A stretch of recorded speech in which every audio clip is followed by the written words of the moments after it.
G'day guys, we're down here at the beach and today we're talking about recovery gear.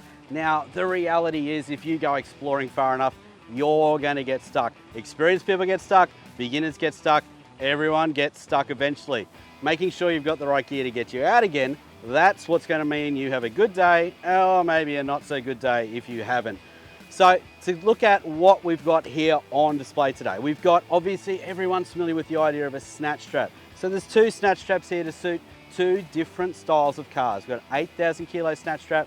This is going to suit just about everyone watching this now. All of our normal size Land Cruiser, Hilux, Pajero, we're all going to be sitting in this 8,000 kilo. If you've got a bigger truck, if you've got an F250, if you've got a Ram, then you're going to need to look at the 11,000 kilo strap. Bear in mind though, Ram owners, that if you use the 11,000 kilo strap, you need another Ram or another F250 to attach to the other end of it. We always choose the strap that suits the lighter of the two vehicles. That's a really important point.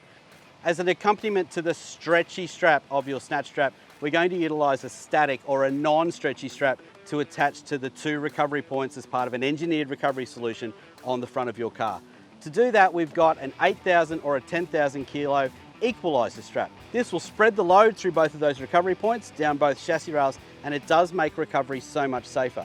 As it happens, the TJM equaliser strap also doubles as a tree trunk protector, which you can utilise when you're winching to protect the tree and to make sure we've spread the load of the winch perfectly around the base of our anchor. On the topic of winch recovery, another important piece of kit is a winch extension strap. Effectively, the winch extension strap will increase the length of your winch rope, making that faraway tree now within reach.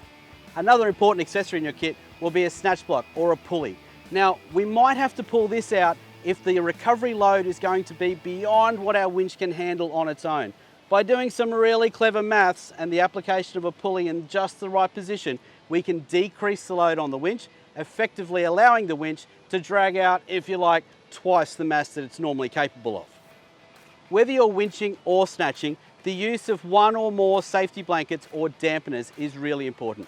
The extra mass that they provide in the middle of the span, whether it be a winch rope or whether it be a snatch strap, will effectively allow that rope or strap to go downwards rather than flying out sideways. This is going to keep you, your investment and your family so much safer. So we've chatted about straps, we've chatted about what we're attaching them to, but we need to talk about what we're attaching them with. We're all familiar with the traditional steel shackles. These things have been around for a long time and they are ultra reliable. You may be familiar with some of the new gear hitting the market at the moment in terms of soft shackles or shackles made out of rope. Now, if you've got capacity down the track to start fitting some of these into your recovery kit, it's not a bad idea.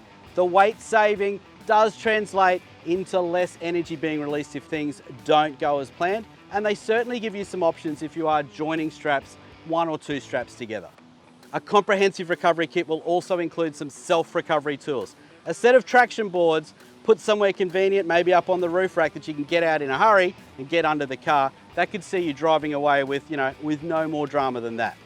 So the real strength of a traction board is that it not only gets you moving forward, but it also lifts you up and lifts you clear of the mud or the sand or the rocks or whatever you caught on. Some clever application of traction boards gives you not just grip, but also clearance. The first thing you should be grabbing out of your recovery kit though, when your mate gets stuck again, is a pair of gloves. If you're going to be digging around under a car, you might be finding something sharp, you might be finding something hot. Having a pair of gloves on is going to save those fingers. Obviously, if we're dealing with wire rope, we all understand how much damage that could do to our hands. So a quality set of rugged gloves should always be living in your recovery kit. Teamwork is a crucial but sometimes underrated part of a successful multi-vehicle four-wheel drive recovery. If you've got the capacity to give a thumbs up to the other driver when you're all set and ready to go, you've got the handbrake off, you're in gear, then that's fantastic, but it's not always the case. Maybe you're in the Simpson Desert on opposite sides of a sand dune. At that time, we need something a little bit better. We need to grab ourselves a quality radio so that we can be on the same page and working as a team. So when you're putting together your recovery kit, or in fact, your traveling kit, make sure you've included a good UHF handheld radio to help you communicate and help you work as a team. We've been talking about an array of recovery gear today. Now TJM has a range of pre-prepared recovery kits, but you might want to customize. You might want to add a couple of shackles, maybe an extra pulley. The best thing you can do is call into your local TJM store, talk to the experts, and help them build you a recovery kit that's going to suit your needs perfectly, so you can spend less time stuck and more time enjoying the tracks on your next trip.